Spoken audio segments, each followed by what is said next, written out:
بسم الله الرحمن الرحيم. السلام عليكم ورحمة الله وبركاته. نحمده ونصلي على رسوله الكريم. أما بعد فأعوذ بالله من الشيطان الرجيم. بسم الله الرحمن الرحيم. وننزل من القرآن ما هو شفاء ورحمة للمؤمنين ولا يزيد الظالمين إلا خسارا. صدق الله العلي العظيم. সম্মানিত বন্ধুগণ, তো আপনারা সকলেই কেমন আছেন? আশা করি আল্লাহ সুবহানাহু ওয়া তাআলার রহমতে সকলেই ভালো আছেন। আমিও আল্লাহ সুবহানাহু ওয়া তাআলার রহমতে খুবই ভালো আছি, আলহামদুলিল্লাহ। সম্মানিত বন্ধুগণ, তো আজকে একটি বিষয় নিয়ে আপনাদের মাঝে আসলাম।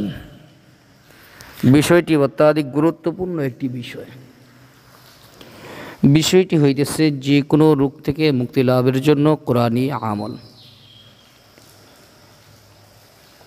কোরআনে কারিমের মধ্যে আল্লাহ সুবহানাহু ওয়া তাআলা মুমিনদের জন্য শিফা রাখছেন। আল্লাহ তাআলা কোরআনে হাকিমের মধ্যে ইরশাদ করেছেন। তো আজকে যে আয়াতে কারিমা তেলাওয়াত করলাম, এই আয়াতে কারিমার আমলের মাধ্যমে যে কোনো রোগ থেকে আল্লাহ তাআলা আপনাকে মুক্তি দান করুন।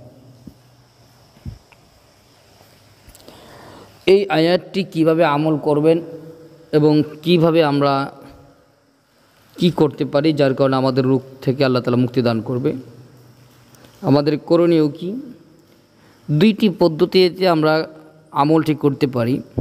এক নম্বর, ফজর সময় আজান হওয়ার পরে প্রথমে 2 রাকাত সুন্নত নামাজ আদায় করবেন। এরপর 11 বার ইস্তিগফার, 11 বার দরুদ পাঠ করবেন। সূরাতুল ফাতিহা, আলহামদুলিল্লাহি রাব্বিল আলামিন, এই সূরাটি বিসমিল্লাহর সহিত 41 বার পাঠ করবেন। এরপরে যে আয়াতে কারিমা প্রথমে তেলাওয়াত করছি, সূরা বনী ইসরাঈলের আয়াত নাম্বার 82, আয়াতে কারিমাটি হইতেছে আউযু বিল্লাহি মিনাশ শাইতানির রাজীম। ওয়ানুনাজ্জিলু মিনাল কুরআনি মা হুয়া শিফাa'un ওয়া রাহমাতুল লিল মুমিনিন ওয়ালা ইয়াজিদুল যালিমিনা ইল্লা খাসারা। এই আয়াতে কারিমাটি 100 বার পাঠ করে পানিতে ফু দিয়ে সেই পানিটা পান করবেন। এই আমলটি একাধারে 11 দিন করে যাবেন ইনশাআল্লাহ। আশা করি আল্লাহ সুবহানাহু ওয়া তাআলা যে কোনো রোগ থেকে আপনাকে মুক্তি দান করবে ইনশাআল্লাহ। 2 নম্বর পদ্ধতি হইতেছে, কাচের একটি প্লেট নেবেন, নতুন প্লেট নেওয়ার পরে জাফরান কালি দ্বারা এই আয়াতে কারিমাটি লিখবেন। সূরা বনী ইসরাঈলের আয়াত নাম্বার 82, আয়াতে কারিমাটি জাফরান কালি দ্বারা কাচের প্লেটে লিখবেন।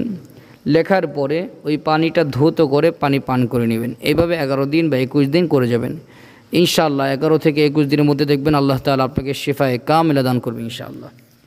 আল্লাহ সুবহানাহু ওয়া তাআলা আমাদেরকে যে কোনো সমস্যার সম্মুখীন হলে কোরআনী আমল করার তৌফিক দান করুন, আমিন। আসসালামু আলাইকুম ওয়া রাহমাতুল্লাহি ওয়া বারাকাতুহু।